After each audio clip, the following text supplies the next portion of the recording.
बड़ी खबर आपको बता दें कि में एक फार्मास्यूटिकल कंपनी के गोदाम पर रूसी ड्रोन हमला हुआ है। हमले में गोदाम पूरी तरह से तबाह हो गया है। यूक्रेन में काम करने वाली भारतीय कंपनी है जिस पर यह बड़ा हमला हुआ है।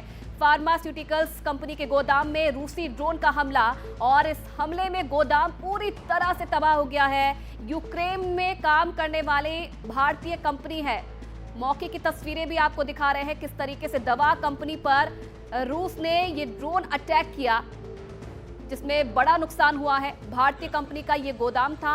यूक्रेन में काम करने वाली ये भारतीय कंपनी जिस पर रूस ने ये बड़ा हमला किया है, ड्रोन अटैक किया जिसमें बड़ा नुकसान भी हुआ है। और किस तरीके से ये हमला किया गया उस वक्त की तस्वीरें भी हम आपको दिखा रहे हैं और उसके बाद क्या हाल हुआ इस गोदाम का, मौके की तस्वीरें आप देख सकते हैं। बड़ा नुकसान हुआ है। दवा कंपनी, भारतीय दवा कंपनी बताई जा रही है और इस पर रूस की तरफ से जो ये ड्रोन अटैक है वो किया गया है। और इस खबर पर और ज्यादा जानकारी देने के लिए हमारे सहयोगी उमा शंकर हमारे साथ जुड़ गए हैं। उमा, और क्या जानकारी मिल रही है इस हमले को लेकर?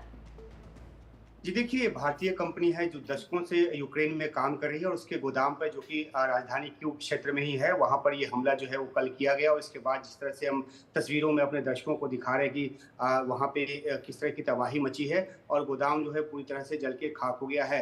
ये जो है एक सिविल इंफ्रास्ट्रक्चर है और खासतौर पर स्वास्थ्य क्षेत्र से जुड़ा हुआ ये जो एक गोदाम था।